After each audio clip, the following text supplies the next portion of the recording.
wabarakatuh. Alhamdulillahirabbil alamin. Wassalatu wassalamu ala asrofil anbiya'i wal mursalin wa ala alihi wa sahbihi ajmain. Pertama-tama, marilah kita ucapkan puji dan syukur atas kehadiran Allah Subhanahu wa taala yang mana telah memberikan kesehatan dan kesempatan sehingga saya dapat membuat video pembelajaran tentang gerak Brown pada mata kuliah Ekonomifisika. Tak lupa pula sholawat beriringan salam marilah kita hadirkan kepada baginda Nabi besar Muhammad SAW dengan lafaz Allahumma sholli ala sayyidina Muhammad wa ala ali sayyidina Muhammad. Semoga kita mendapatkan syafaat di yaumil akhir kelak, amin amin ya rabbal alamin. Saya yang bernama Nur Maleni dengan NIM 0705202003 dari kelas Fisika semester 6 mata kuliah Ekonomifisika dengan dosen pengampu Bapak Pandapotan Harhab MPFIS MPD. Materi yang saya akan bawakan yaitu yang pertama, pengertian gerak Brown, yang kedua, model fisika untuk gerak Brown, yang ketiga, model matematika untuk gerak Brown, yang keempat, contoh dari gerak Brown tersebut. Materi yang pertama yaitu pengertian dari gerak Brown. Gerak Brown adalah gerakan acak malar jarah zat padat mikroskopik atau dengan garis tengah kira-kira 1 mikrometer bila tercelup di dalam medium fluida, di mana gerak Brown ini adalah gerakan terus-menerus dari suatu partikel zat cair ataupun gas, yang artinya partikel-partikel ini tidak pernah dengan keadaan stasioner atau sepenuhnya diam, di mana hal tersebut pertama kali dibuktikan oleh Robert Brown, yaitu seorang botanis Skotlandia pada tahun 1827, di mana prinsip gerak ini mudah sekali. Brown mengamati beberapa partikel dengan mikroskop dan dia menemukan bahwa pergerakan terus-menerus dari partikel-partikel kecil tersebut makin lama semakin cepat bila temperaturnya makin tinggi. Gerak Brown dapat diamati pada zat cair koloid ataupun gas, di mana di dalam suatu ruang pergerakan partikel gas tersebut atau analogi terhadap zat cair bergerak bebas dan tidak teratur.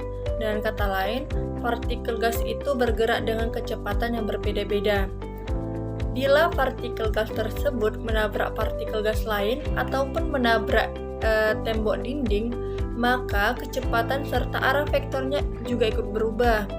Akibatnya terdapat suatu resultan tumbukan yang menyebabkan perubahan arah gerak partikel sehingga terjadi gerakan zigzag ataupun disebut dengan gerak Brown.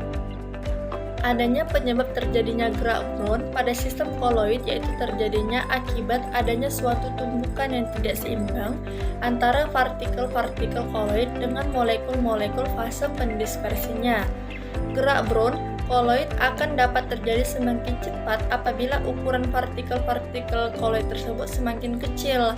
Nah, menurut Albert Einstein, sebuah partikel mikroskopis yang melayang dalam suatu medium akan menunjukkan adanya gerak acak karena banyaknya terjadi tabrakan oleh molekul-molekul pada sisi-sisi partikelnya itu tidak sama. Hal itu berakibatkan pada partikel koloid bergerak searah dengan arah resultan vektor atas gaya yang bekerja pada partikel koloid. Selain itu, adanya kenaikan temperatur juga meningkatkan lajunya gerak Brown. Hal itu membuktikan bahwasanya kalau energi kinetik molekul adalah fungsi temperatur. Penjelasan matematis yang dari Einstein tentang tabrakan acak yang tak seragam itu dibuktikan kebenarannya oleh seorang ilmuwan dari Prancis yang bernama Jean Perrin. Gerak Brown juga membuktikan adanya teori kinetik molekul. Pada sistem koloid, gerak Brown menyebabkan partikel-partikel koloid tersebut merata dalam medium pendispersinya dan tidak akan mungkin memisahkan walaupun didiamkan. Materi kedua tentang model fisika untuk gerak Brown, di mana Einstein mengandaikan bahwa jarak-jarak yang tergantung dalam suatu fluida secara bersama-sama menanggung gerak termal dari medium, dan secara rata-rata tenaga kinetik translasi dari setiap jarak adalah 3/2 kT, di mana sesuai dengan prinsip akipartisi tenaga. Bahwasanya dalam pandangan ini, maka gerak Brown berasal dari tumpukan molekul-molekul fluida dan zara-zara yang tergantung mendapatkan tenaga kinetik rata-rata yang sama seperti molekul-molekul fluida tersebut.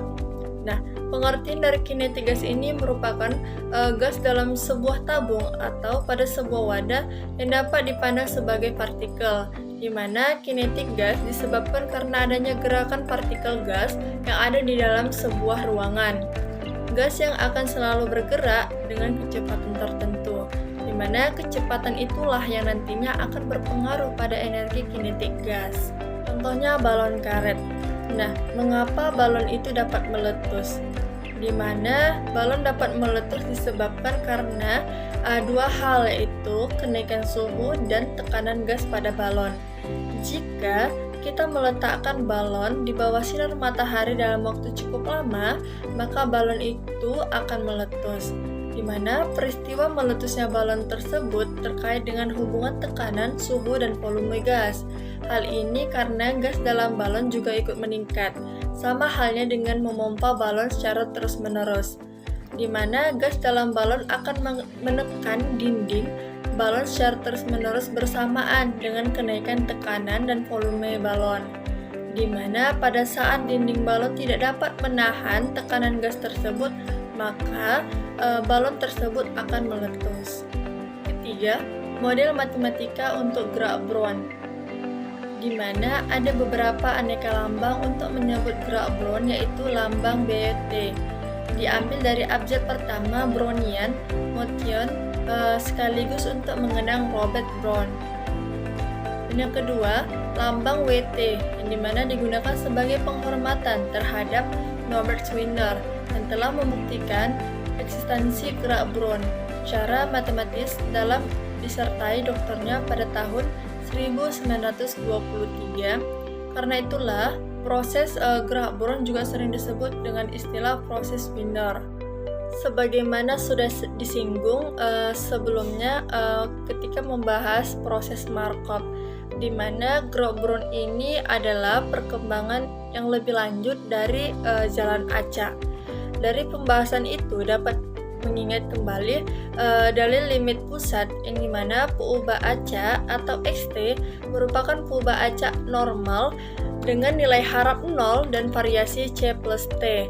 Kenaikannya merupakan kenaikan yang saling bebas, dan ketika perubahan nilai posisi jalan acak terhadap setiap selang waktu hanya bergantung pada selang itu sendiri, maka kenaikannya adalah stasioner. Beberapa kesimpulan tersebut dapat diringkas sebagai takrib dari gerak Brown. Contoh gerak Brown.